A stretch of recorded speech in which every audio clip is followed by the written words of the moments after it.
And so he says, when the mind has settled, we're established in our essential nature, which is unbounded consciousness. So, again, Patanjali is just all about getting you to your true nature. Skip the rest. Let's get down to the core. What are you? You know. And so he goes on to say that our essential nature is usually overshadowed by the activity of the mind. That's why we're not completely merged and united with God and just in bliss all the time, because we have all these other sheaths and all these other overshadowings that affect us and influence our life. And he says there's, going on to verse 5 now, there are 5 types of mental activity. They may or may not cause suffering. These 5 are as follows. I'm going to write them up here. Y'all can jot them down. I use slightly different words on them. And I'll tell you why in just a minute. There's different translations, and so 5 types. May not cause suffering.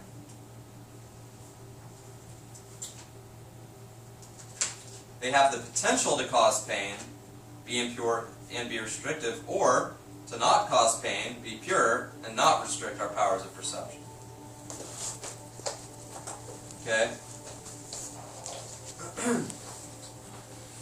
So understanding, the first one, is correct knowledge based on direct perception, inference, or the reliable testimony of others. Understanding is correct knowledge based on direct perception, meaning you have a realization. Inference, okay, meaning deep contemplation. Or the reliable testimony of others. Who is he talking about there? Who are these others that have this reliable testimony? Sages, saints, gurus, enlightened masters. Okay? So, again, you see a few different paths emerging from that one verse, don't you? You can attain understanding from your own direct perception. That's possible. You can attain understanding through inference, or what other people call deep contemplation. Thinking long and hard about matters and coming to your own conclusions. Or you can have a guru. What was the first one you said? Inference? Well, so direct perception. Direct perception. So that's going to be realizations. Gotcha. Your own, you're meditating and you just, for no reason, just the grace of God, you suddenly understand. Right. I get it. Nothing happened. You didn't do anything. You had a realization. Sure. The second one, inference, that's research, study, studying scriptures like what we're doing now. This is inference. This is deep contemplation. Studying scriptures, reading. Okay? Book learning. Academic. And the other one is reliable testimony of others, a guru. To have a guru. And just to sort of devote or have faith that this person is enlightened and that they know what they're talking about. And take their word for it, basically. Okay? And there's any combination of those 3. How do you know someone is enlightened? That's the question.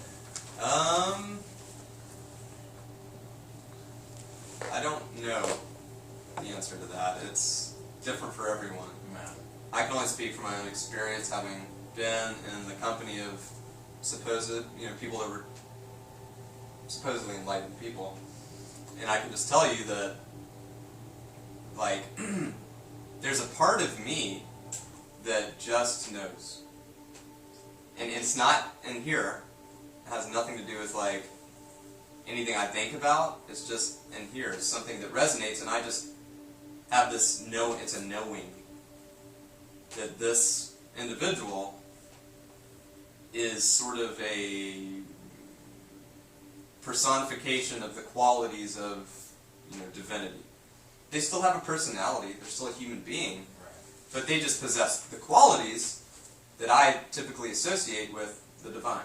And did they express for a particular call themselves enlightenment, or said enlightenment is not. Very rarely would a master ever refer to themselves as being enlightened. You know, this is a label that's put upon them by their followers. They don't walk around saying, you know, they don't have a shirt on that says, I'm enlightened. Somebody You says know, that, so it's it's just like- like their followers put that label on them. Okay. You know what I'm saying? It's not like they're... Because that would be completely antithetical, that would be completely against the idea of No, being I enlightened, understand, you know. but The second one, which I call illusion, he calls misunderstanding. Illusions are inaccurate perceptions. You see something, you perceive something, but then your perception of it is not accurate. It's not what it really is. You are seeing it through your sunglasses. You're seeing things through your filter, not the way it actually is, okay? So, an illusion is an inaccurate or incomplete perception of what is observed. Let's see. The primary obstacle to self-realization or enlightenment is a flawed sense of self-identity. The primary obstacle to enlightenment is a flawed sense of self-identity. You believe you're something you're not. That's an illusion.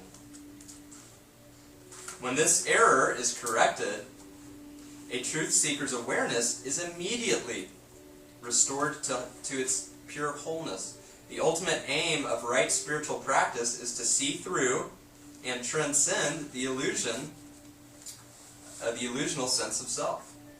The ultimate aim of right spiritual practice is to see through and transcend the illusional sense of self. Okay? So illusions. Everybody clear on what an illusion is?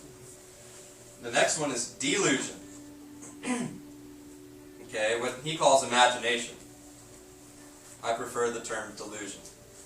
A delusion is an erroneous mental concept.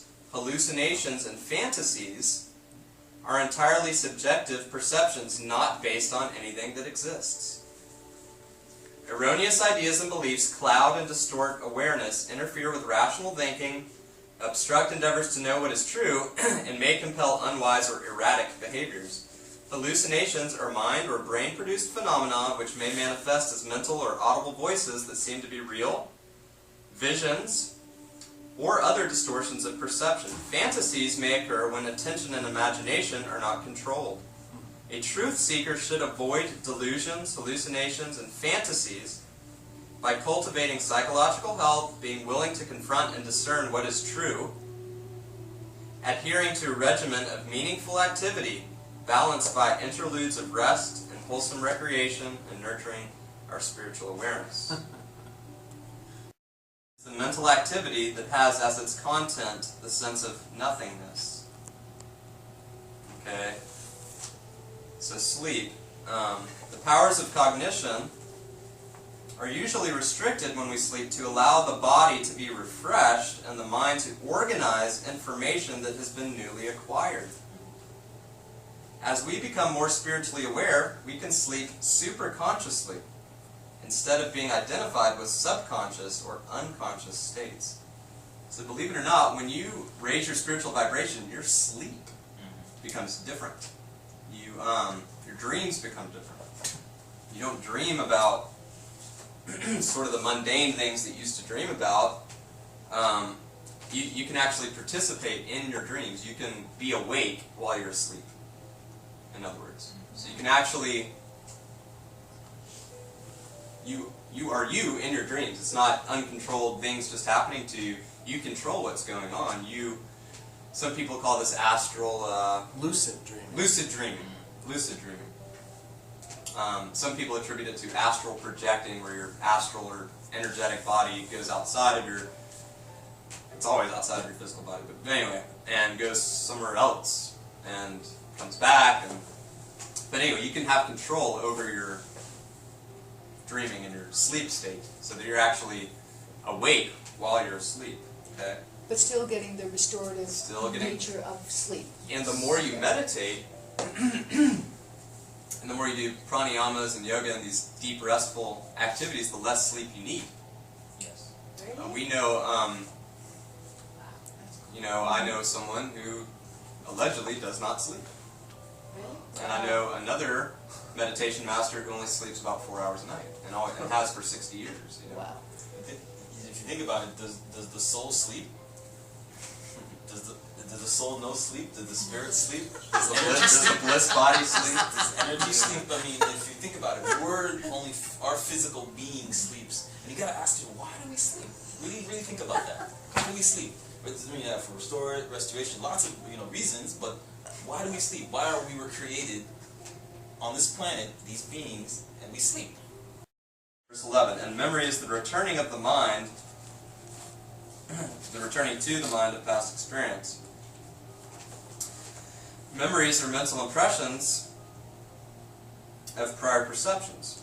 All perceptions leave impressions in the mind that can be elicited, brought forth into conscious awareness, and may be influential even when we are not consciously aware of them. Influential memories that are accumulated over a period of time comprise a karmic, potentially causative condition. If allowed to be influential, their effects may be constructive and life-enhancing or restrictive and troublesome. If their effects are constructive and life-enhancing in accord with our major purposes, they can be allowed to be influential. How to definitely eliminate the causes of troublesome subconscious influences is described in the following sutra. Verse 12. These 5 types of mental activity are settled through the practice of yoga and the freedom it bestows. So the trouble influences of mental impression should be restrained, weakened, and removed by meditation practice and dispassionate non-attachment. Verse 13. The practice of yoga is the commitment to become established in the state of freedom. The practice of yoga is the commitment to become established in the state of freedom. So because of our innate inclination to be attentive to what is perceived, the easiest way to avoid being unduly influenced by troubled mental modifications is to concentrate on what is of greater value, to meditatively contemplate the pure conscious essence of our being. Okay? 14. The practice of yoga will be firmly rooted when it is maintained consistently and with dedication over a long period. That's important. I have so many people that come to my classes, to yoga class. They take 1 or 2 yoga classes, and they say, you know what, I'm not deriving any benefit from this. This just isn't for me. And sometimes I have to tell them, I've been doing yoga off and on for 10 years, and I'm still continually growing, learning new things, getting better, discovering new things about myself and my practice, and I'm still nowhere near where I'd like to be. That's 10 years, and you do notice the people that have been meditating for a very long time. It's obvious when you're in their presence and you're around them enough. When they've been meditating for 20, 30, 40 years, you just know. Again, you can just kind of feel they have a vibration. So this takes a long time. It's a commitment. It's not even this teacher training. It's 3 months long. If you do your pranayamas and meditate every day, twice a day, like we're asking y'all to do, you're going to see tremendous improvements in all facets of your life. But again, that's just 3 months, and you're not going to be enlightened in 3 months. Well, maybe you will. I don't know. But this takes a long time. It's a practice. It's a process. Zoot, you say that a lot, right? It's a practice. Of course, it's a practice, process, commitment. I get a way of life. It's a way of life. A lifestyle. It's a lifestyle. Actually, what Chris mentioned about people coming to class, 1 or 2 classes, and they go, yes, it does happen. And also, I get people who say, who come to my class and say, I took yoga years ago, and I love this so much, and I just stopped, and then they're coming back to it, and then want the same benefits they had 20 years ago. So I get a lot of this. So just think about where they would have been if they would have kept going from 20 years ago to keep practicing. You know, if they kept going, they wouldn't have. There'd be so many. I mean, so different. You know, and they wouldn't. You know, they would just. You know, so it's a lifestyle. I mean, people of all ages, all walks of life, all cultures throughout the board. I'm talking about everybody from everywhere I've met. You know, I'm from New York as well. I've met everyone from all over the world, and people. I'm telling you, there's something in the human spirit that then everyone that says if they commit, if commitment, if whatever they want to, the passion in their life, whatever they want to do, if they commit to something, they can attain it. You know, they can achieve whatever they're looking for. So practice, commitment is key. So you got to commit, you got to practice. So, and the problem is with our modern culture, everything's so it's instant gratification. Right. And so they go to one yoga class and meditate one time for 10 minutes, and they think they're gonna blast out of their crown chakra and merge with Christ. Right. And you have to tell them, like, look, you meditated for 5 minutes. That's fantastic, but there's people that have been meditating for 40 years every day and they're still not enlightened. Right. So why did you think you were going to be enlightened in 5 minutes? So because they're so used to playing video games and going through the fast food line and everything's just done for you immediately right away, they think there's some magic pill that they can just take and be enlightened, Well, to kind of, we are living now. There are some philosophies out there that are saying that things are becoming faster in terms of energy. It's moving faster nowadays. We're shifting or whatever. Well, can you feel it? Can you feel? It's really up to the individual to feel. It's up to you. Yeah, you can feel. I know you can. But it's up to the individual to really feel it. Because some people are, maybe still moving at a slower pace. Some people are moving fast. It's all just finding that right energy pace. And things are moving faster. Yet, still staying that ground, having that commitment, that foundation, that's important. So that's what yoga is about, is having that center. Root. Yes, what we did today. Have that root. I learned my lesson. Yeah. So you can do many people do many things now, very, all over the place. But finding that root and foundation is very important. Then you can be in a fast-paced environment or, have fast things going on. But if you have that root, and understand that there's commitment to that root, commitment to that center, you can, succeed from there. So, does it make sense? Clear, everybody?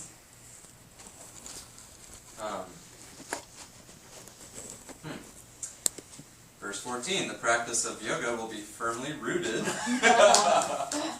when it is maintained consistently and with dedication over a long period. Yes. That was key. That's that. Dedication. What's your name? Commitment. Verse 15, freedom, sometimes called liberation, is that triumphant state of consciousness that is beyond the influence of desire. The mind ceases to thirst for anything it has seen or heard of, even what is promised in the scriptures. Even the desire for heaven fades. One realizes they're already there. There's nowhere to go. Nothing to do. Isn't it great? Let's go home. We're done. You got it. Which one? 15. So the mind ceases to thirst for anything it has seen or heard of, even what is promised in the scriptures. And what is promised in the scriptures is enlightenment, bliss. So you can get to a point where even the desire for that just fades away because you realize you already have it.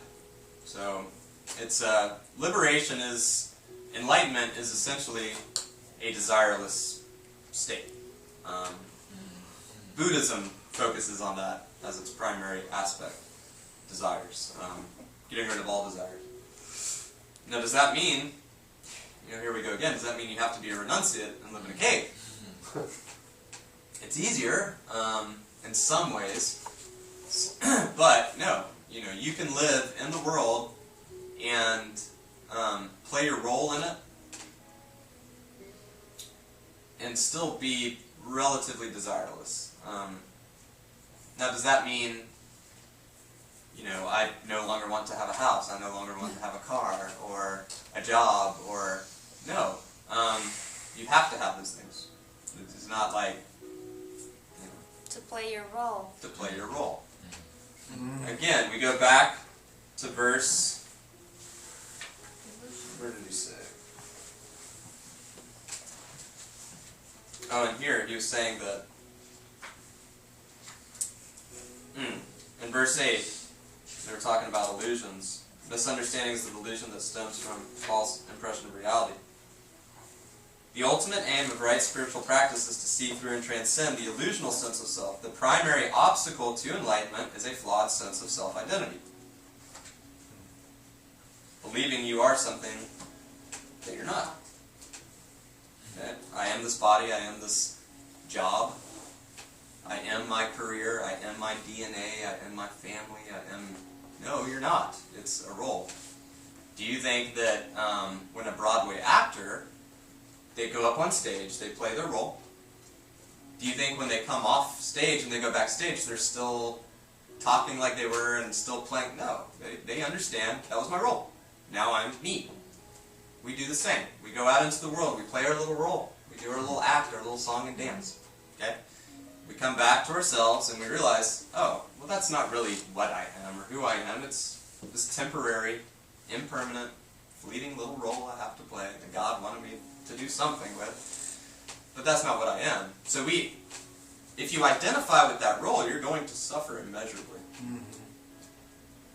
When you learn to de-identify from that role and detach from it and view it from above, like what you said yesterday about the bird, I love that, You were imagining yourself as a bird.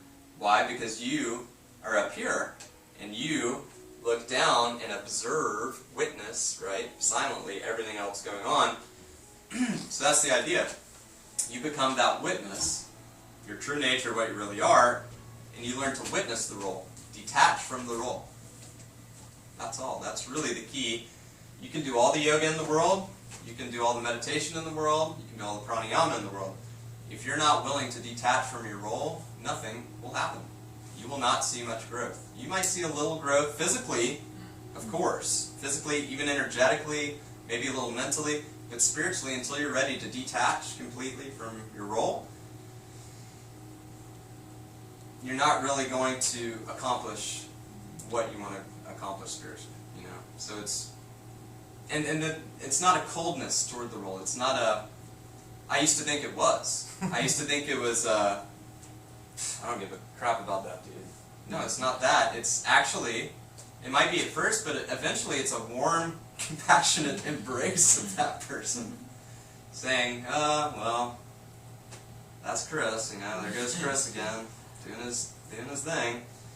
But, you eventually, learn to love Chris, and he is what he is, and that's fine. But it's not, I'm not attached to this character because I know when the body dies, the character dies with it. So why become attached to something that's going to perish? So it's like moving from that identity with our little self, lower S self, moving toward that identity with our capital S self, and everything in between. It's a process, it's a practice. The yoga helps, the meditation helps, the pranayama helps, but ultimately what helps even more than that is this process of just de-identifying with the role. So if the whole thing is about finding who I am, or who we are, the truth is that what we are, from what you're saying, is this being that is not this identity that has the capability of observe and has a power or a something, a ability or to go through and perform whatever he wants. Is that the answer of who I am? So we are all the same, just with different formula. We're all exactly, at our core, we're all exactly the same. Yeah. That was well put. Yes. Yeah, that was good. Well put. I used the example yesterday of a drop of water versus the ocean. The drop of water in the ocean is the same, they're the same exact thing. Right. Molecularly, whatever, they're exactly the same. one is vast and encompasses everything. One is just individualized. So if you want to think of It has God, different formula. It's not the same.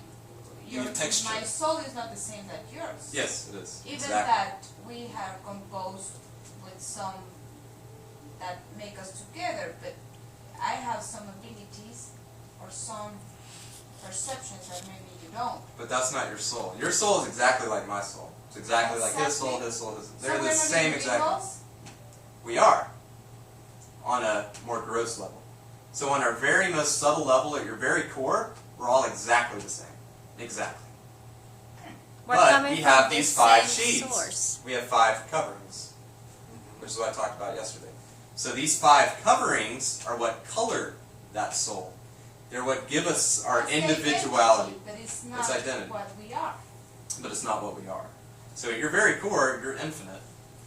Infinity has no characteristics. It's not, you can't label it, you can't put a word on it or describe it. It's just, it is what it is. It's like the substratum, the base layer from which everything else manifests. So at our very core, we're all exactly the same, but we all have different coverings over that. We're wearing different clothes. Costumes, different clothes. And you're talking about getting down to such a deep level that most of us, well, I'll speak for myself, I have not experienced yet. I mean, that very, very essential divinity. That's right, and that's why they Which- call it oneness consciousness. Because when you experience samadhi, you understand that oneness. You understand that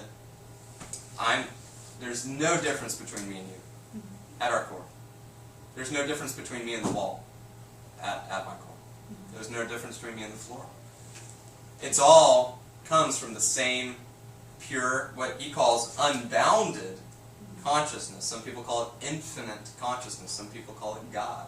Whatever you want to call it. Some people call it the ocean, and we're the little individualized drops of water that through various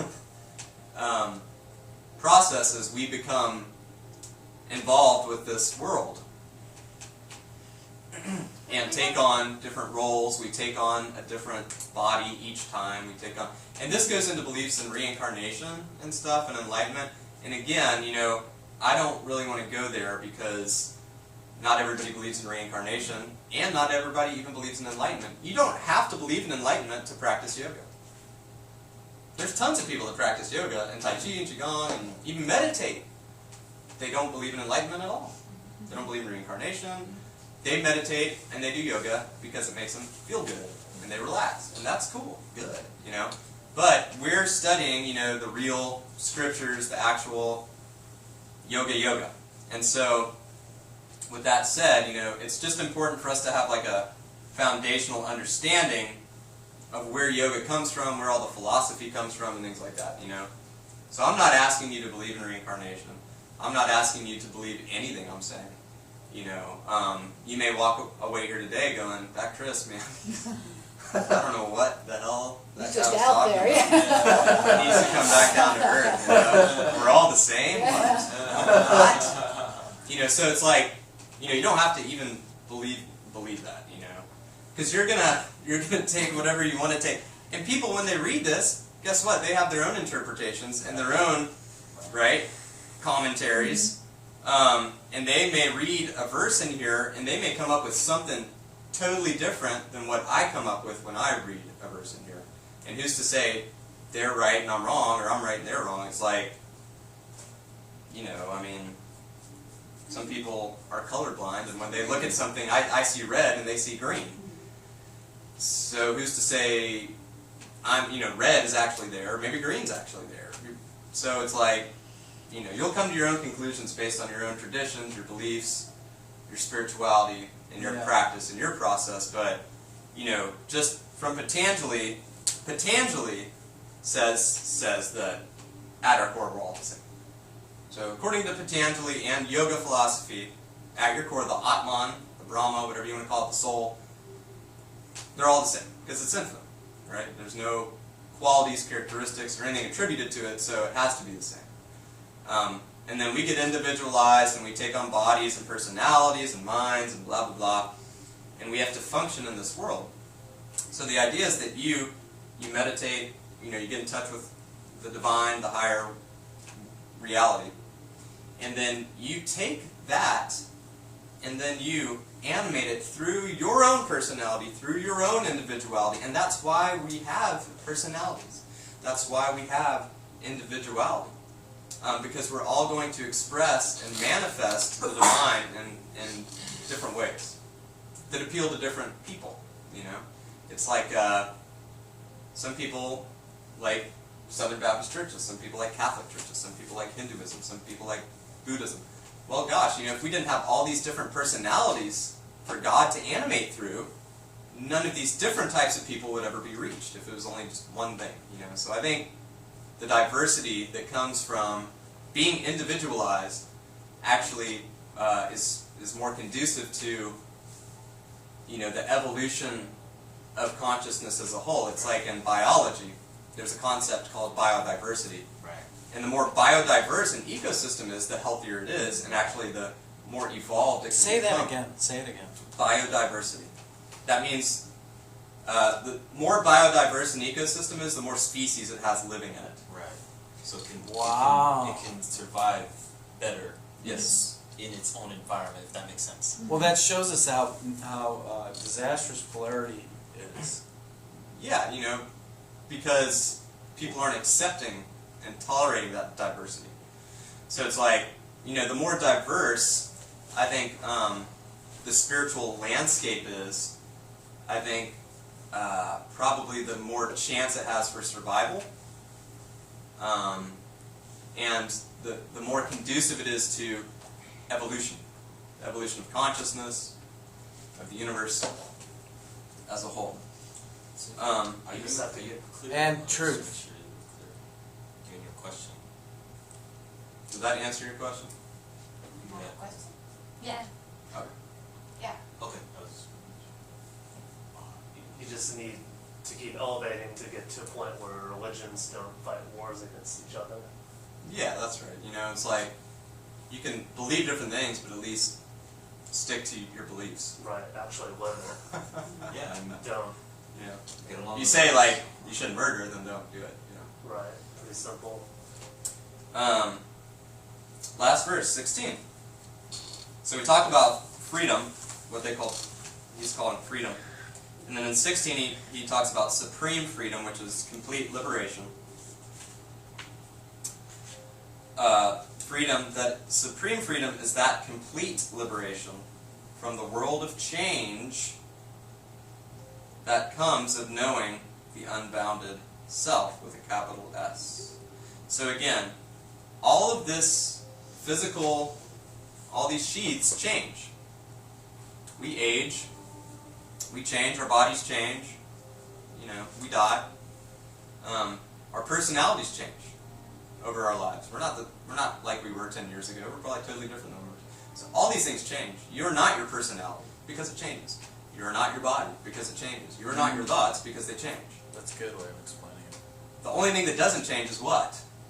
Your soul. Your soul. Therefore, all souls are the same because none of them ever change. And Mark, you mentioned gifts.